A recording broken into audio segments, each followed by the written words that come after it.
মানে তোমার মাথাটা একটু আসছে দেখে তোমাকে পাগলের মতো দেখাচ্ছে।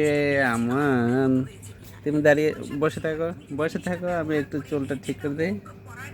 এই যে মানুষ কিন্তু দিনে চুল আসছে, আমি কিন্তু বেবিকে দেখো রাত্রে চুলটা আশ্রয় দিয়েছি।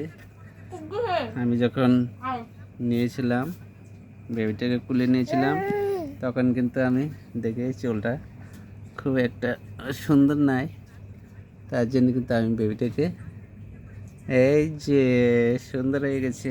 কেমন লাগলো এবার? এখন কেমন হয়েছে দেখেন। এই যে খুব সুন্দর করে আমাদের চুলটা আঁচড়ে দিয়েছি। শুভরাত্রি প্রিয় বন্ধুরা, সবাই পাশে থাকবেন। সবাইকে ভালোবাসা অবিরাম। ধন্যবাদ সবাইকে। দেখো মানে তুমি দেখো, এখানে দেখো, এই যে